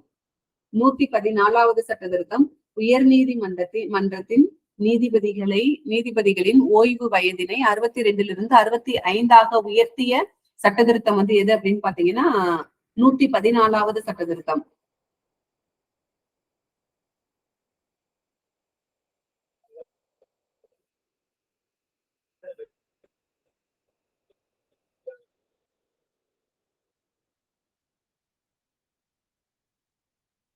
தென்னாப்பிரிக்காவுடைய முதல் கருப்பின ஜனாதிபதி வந்து நெல்சன் மண்டேலா. தென்னாப்பிரிக்காவின் முதல் கருப்பின ஜனாதிபதி நெல்சன் மண்டேலா. வாக்காளர் அடையாள அட்டையினை வழங்குவது வந்து யாருடைய கடமை அப்படின்னு பாத்தீங்கன்னா இந்திய தேர்தல் ஆணையத்துடைய வேலை அது. வாக்காளர் அடையாள அட்டையினை வழங்குவது இந்திய தேர்தல் ஆணையத்தின் வேலை.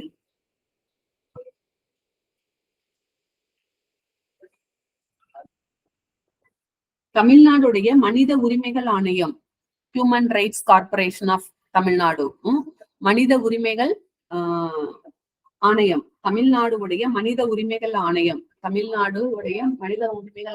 Human rights corporation of Tamil Nadu.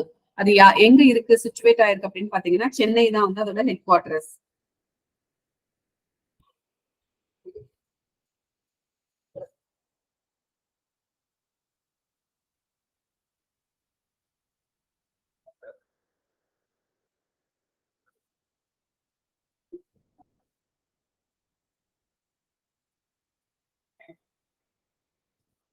நாடாளுமன்ற கூட்டத்தொடர்களுக்கு யார் தலைமை தாங்குகிறார்கள் அப்படின்னு பாத்தீங்கன்னா துணை குடியரசுத் தலைவர் தான் வந்து தலைமை தாங்குவார்.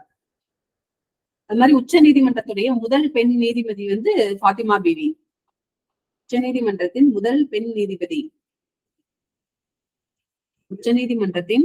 முதல் பெண் நீதிபதி வந்து ஃபாத்திமா பீவி.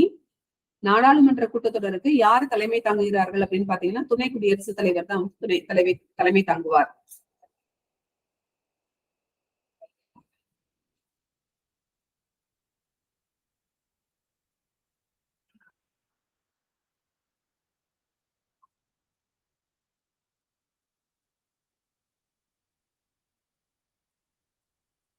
ஓகே.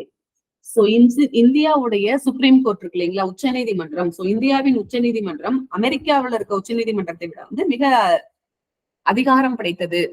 இந்தியாவின் உச்ச நீதிமன்றம் அமெரிக்காவின் உச்ச நீதிமன்றத்தினை விட மிகவும் அதிகாரம் படைத்தது அப்படின்னு ஏன் சொல்றாங்க அப்படின்னு பாத்தீங்கன்னா இந்த மாதிரியான உயர் நீதிமன்றங்களிலிருந்து மேல்முறையீடு செய்வது வந்து உச்ச நீதிமன்றத்துல மேல்முறையீடு செய்யலாம். இது ஒரு காரணம். அடுத்த காரணம் வந்து பாத்தீங்கன்னா நம்மளுடைய உச்ச நீதிமன்றம் தான் வந்து பாத்தீங்கன்னா நம்மளுடைய அது ஆக்சுவலா வந்து பாத்தீங்கன்னா ஒரு கூட்டாட்சி நீதிமன்றம் அப்படின்னு சொல்றாங்க. அதே மாதிரி நம்ம இந்திய அரசியல் அமைப்பு சட்டத்தின் பாதுகாவலர் யாரு அப்படின்னீங்கன்னா நம்மளுடைய உச்ச நீதிமன்றம் தான் வந்து பாதுகாவலர். இந்திய அரசியல் அமைப்பு சட்டத்தின் பாதுகாவலர் யாரு அப்படின்னு பாத்தீங்கன்னா நம்மளுடைய உச்ச நீதிமன்றம் தான் வந்து பாதுகாவலர். அதனாலதான் வந்து சோ ஒண்ணும் மேல்முறையீடு செய்யலாம். உயர் நீதிமன்றங்கள்ல இருக்கிற வழக்குகள் வந்து ஏதாவது டிஸ்பியூட் இருக்கு அப்படின்னு பாத்தீங்கன்னா அவங்க வந்து மேல்முறையீடு செய்யலாம். அடுத்து வந்து இது வந்து ஒரு கூட்டாட்சி நீதிமன்றம் அப்படின்னு சொல்லி சொல்றோம். அதோட சேர்த்து நம்மளுடைய இந்திய அரசியலமைப்பு சட்டத்தின் பாதுகாவலர். சோ இந்த இந்திய அரசியலமைப்பு சட்டத்தின் பாதுகாவலர் வந்து நம்மளுடைய சுப்ரீம் கோர்ட், உச்ச நீதிமன்றம் அப்படிங்கிறது ப்ரீவியஸ் இயர் கொஸ்டின். ஓகேங்களா? சோ ரொம்ப இம்பார்ட்டன்ட் ப்ரீவியஸ் இயர் கொஸ்டின். இது இந்திய அரசியலமைப்பு சட்டத்தினுடைய பாதுகாவலர் யாரு அப்படின்னு பாத்தீங்கன்னா நம்மளுடைய உச்ச நீதிமன்றம் தான், supreme Court of India.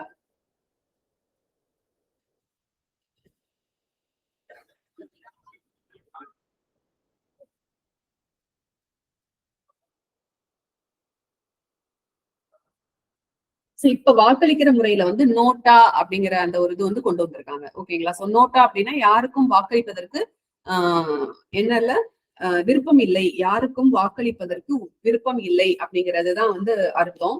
So NOTA அப்படின்னா வந்து யாருக்கும் வாக்களிப்பதற்கு விருப்பம் இல்லை அப்படிங்கறதுதான் வந்து அர்த்தம்.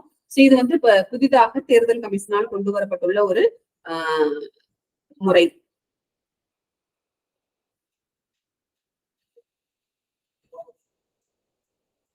சோ இந்த நோட்டா அப்படிங்கிறது வந்து பாத்தீங்கன்னா என்ன விரிவாக்கம் அப்படின்னு பாத்தீங்கன்னா நன் ஆஃப் த எபோவ் அப்படின்னு சொல்றாங்க. நோட்டா அப்படின்னா நன் ஆஃப் த எபோவ், மேல் குறிப்பிட்டுள்ள யாரும் இல்லை அப்படின்னு சொல்றாங்க. So none of the above அப்படின்னு சொல்றாங்க. சோ இது வந்து எப்ப இருந்து நடைமுறையில இருக்கு இந்தியாவில் அப்படின்னு பாத்தீங்கன்னா 2009 ஆண்டிலிருந்து நோட்டா அப்படிங்கிற அந்த முறை வந்து அமல்ல இருக்கு. ஓகேங்களா? நோட்டா அப்படிங்கிற முறை வந்து 2009 ஆண்டுல இருந்து அமல்ல இருக்கு. நன் ஆஃப் த எபோவ் அப்படிங்கிறது தான் வந்து நோட்டாவுடைய விரிவாக்கம். நன் ஆஃப் த எபோவ் அப்படிங்கிறது தான் வந்து நோட்டாவுடைய விரிவாக்கம். நன் ஆஃப் த எபோவ் 2009 இருந்து வந்து கொண்டு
சோ பஞ்சாயத்து ராஜ் சிஸ்டத்துடைய father of panchayat raj system வந்துட்டு ரிப்பன் பிரபு.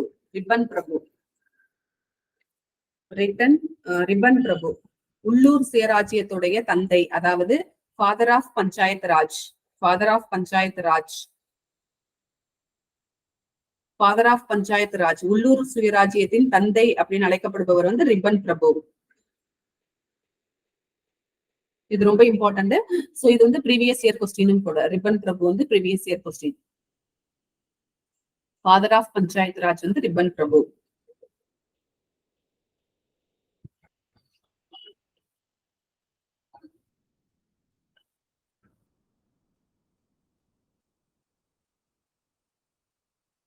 தமிழகத்துடைய முதல் பெண் கவர்னர் வந்து ஃபாத்திமா பிவி. தமிழகத்தின் முதல் பெண் கவர்னர் ஃபாத்திமா பிவி.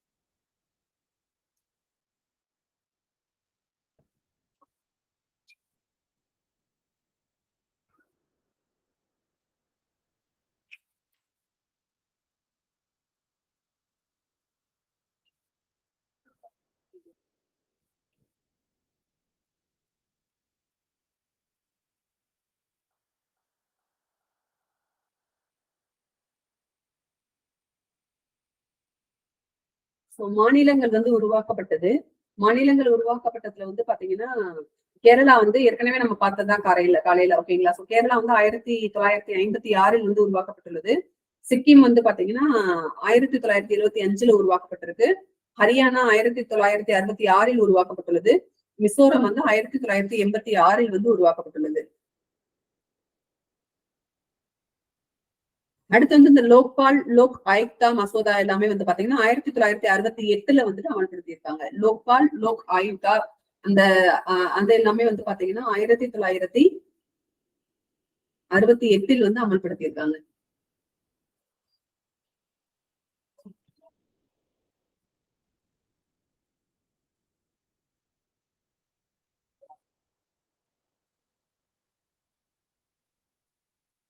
மாநில கொள்கைகளுடைய வழிகாட்டுதல் கோட்பாடுகள் வந்து அயர்லாந்துல இருந்து எடுத்திருக்காங்க. மாநில கொள்கைகளின் வழிகாட்டுதல் கோட்பாடுகள் அயர்லாந்து மாநில நாட்டினுடைய அரசியலமைப்பு சட்டத்தில இருந்து எடுத்திருக்கோம்.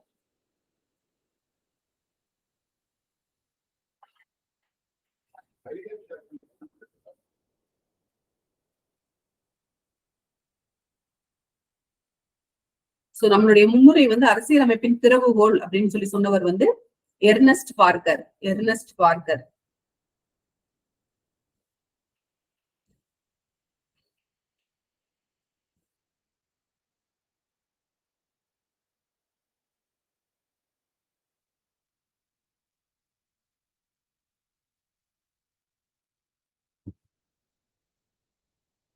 ஸ்வரன் சிங் குழு வந்து பாத்தீங்கன்னா ஸ்வரன் சிங் குழு வந்து இந்திய குடிமக்களுடைய அடிப்படை கடமைகளை அரசியலமைப்புல வந்து ஒன்னா கொண்டு வரணும். இந்திய மக்களுடைய அடிப்படை கடமைகள், அடிப்படை கடமைகள், அதாவது fundamental duties of Indian citizen. ஓகேங்களா, fundamental duties of Indian citizen.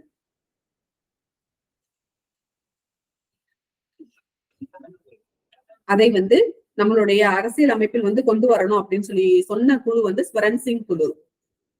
இது வந்து இம்பார்ட்டன்ட், ப்ரீவியஸ் இயர் கொஸ்டின்லயும் வந்திருக்கு. இந்திய அரசியலமைப்புடைய முகப்புரையில வந்து சோசலிசம் அதை வந்து இன்க்ளூட் பண்ணது வந்து 1976 42வது சட்ட திருத்தத்தின்படி வந்து இன்க்ளூட் பண்ணிருக்கோம்.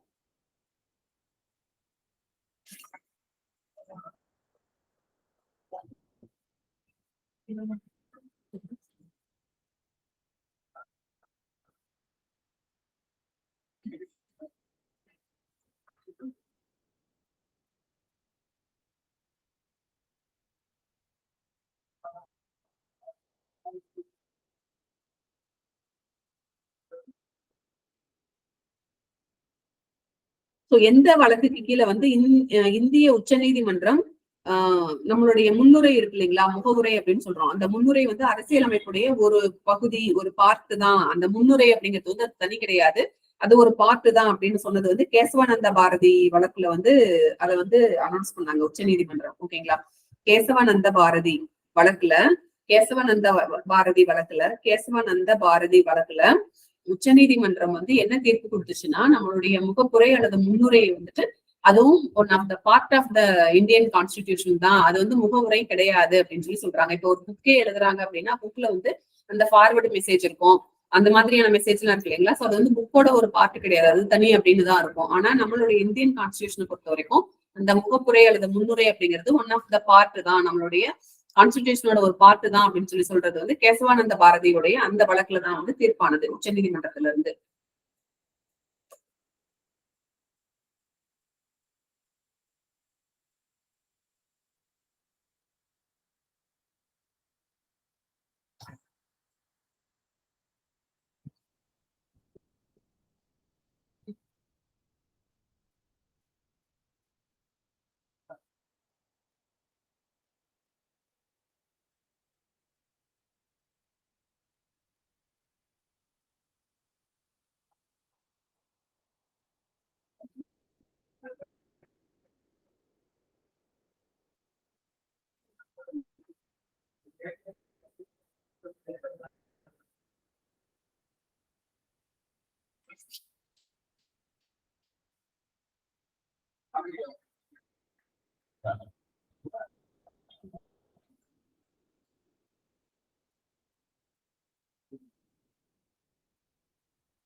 நம்ம இந்தியாவில வந்து எந்த மாநிலம் குறைந்த கல்வி அறிவு உடையது அப்படின்னு பாத்தீங்கன்னா பீகார்.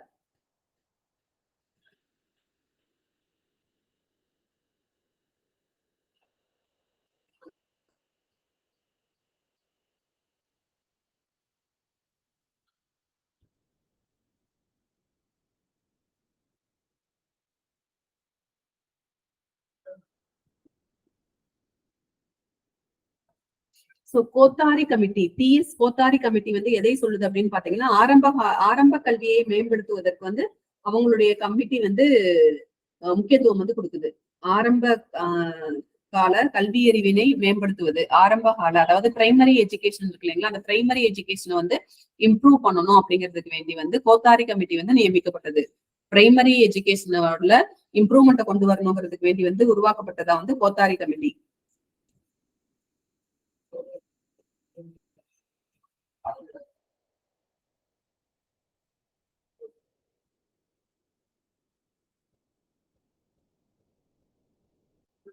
சாதாரண சட்டங்களை மாற்றுவது போல் கடினமான அரசியலமைப்பு சட்டங்களை மாற்ற முடியாது அப்படின்னு சொன்ன இந்த கூற்றை சொன்னவர் வந்து டைசி. இது ரொம்ப இம்பார்ட்டன்ட், ப்ரீவியஸ் இயர் கொஸ்டின்லயும் வந்திருக்கு.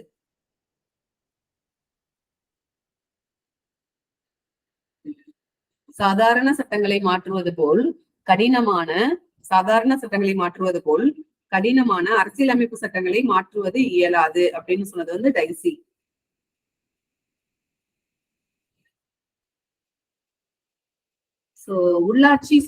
உள்ளூர் சுயராஜ்யம் அதாவது the father of panchayat raj வந்து ரிப்பன் பிரபு, ஏற்கனவே பார்த்ததுதான்.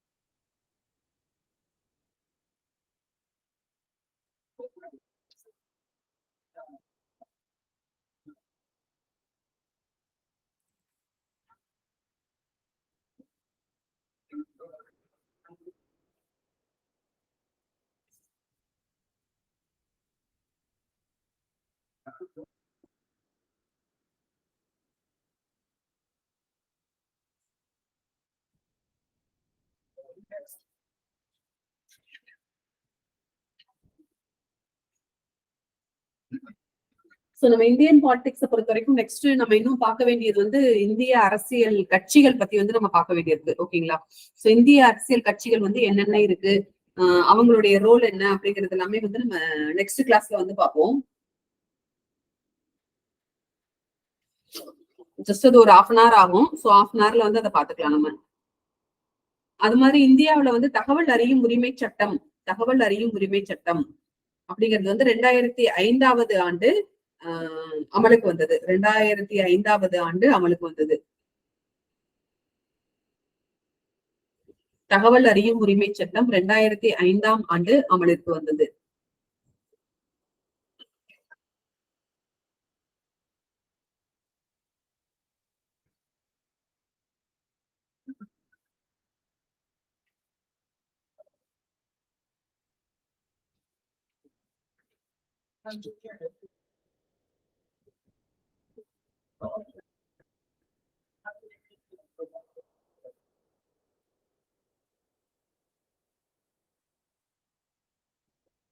ஓகே. சோ இந்தியன் பாலிடிக்ஸ்ல வந்துட்டு நம்ம மத்த புக்ல இருக்கிறதையும் வந்து பாருங்க.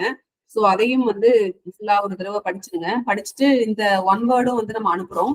அதையும் வந்து பாருங்க. ரெக்கார்டட் வீடியோஸ்க்கும் வந்து நம்ம கொடுத்துருவோம். சரிங்களா? அதையுமே நீங்க வந்து பாத்துக்கலாம். இப்ப இதுல வேற எதுவும் டவுட் இருந்துச்சுன்னா நம்ம வந்து டிஸ்கஸ் பண்ணலாம். ஓகேங்களா? சோ இன்னைக்கு வந்து எல்லாமே இந்த பொங்கல் அந்த மாதிரியான இதால வந்து கொஞ்சம் பிஸியா இருக்காங்க மக்கள். அதனால அடுத்த கிளாஸ்ல வந்து நம்ம இந்த கட்சிகள் என்னென்ன கட்சிகள் இருக்கு, அந்த கட்சிகளை வந்து எதை வந்து பிராந்திய கட்சிகள் அப்படின்னு சொல்றாங்க, எதை வந்து மாநில கட்சிகள் அப்படின்னு சொல்லி சொல்றாங்க, என்ன கிரைட்டீரியாஸ் வந்துட்டு இருக்கு அப்படின்னு சொல்லி வந்து பாக்குறது தான் வந்து நம்ம நெக்ஸ்ட் பாக்குறது. ஓகேங்களா? சோ அது வந்து நெக்ஸ்ட் கிளாஸ்ல வந்து இன்டெப்த் வந்து நம்ம பாத்துக்கலாம். அந்த கட்சிகள் பத்தி வந்துட்டு பார்த்தோம்னா ஓரளவுக்கு வந்து இந்தியன் பாலிடிக்ஸ் ஃபுல்லாவே கவர் ஆயிடும். சோ இன்னும் நம்ம வந்து அடுத்து கவர் பண்ண வேண்டியது அப்படின்னு பாத்தீங்கன்னா நெக்ஸ்ட் கிளாஸ்ல வந்துட்டு அந்த plan breeding and genetics. So அது இருக்கு. அது வந்து நம்ம நெக்ஸ்ட் கிளாஸ்ல வந்து பிளான் பண்ணுவோம். நெக்ஸ்ட் பேப்பர் 2 பொறுத்த வரைக்கும் வந்து ஹிஸ்டரி இருக்கு, ஜியாகிரபி இருக்கு. சோ இது வந்து நம்ம நெக்ஸ்ட் கிளாஸ்ல பாக்குற மாதிரி பார்ப்போம். ஓகேங்களா? சோ வேற எதுவும் டவுட் இருக்குங்களா? ஓகே. சோ இதோட நம்ம வந்து நம்மளோட கிளாஸ் இன்னைக்கு முடிச்சுப்போம். So thank you. நெக்ஸ்ட் கிளாஸ்ல வந்து மீட் பண்ணுவோம். மீன் டைம் நமக்கு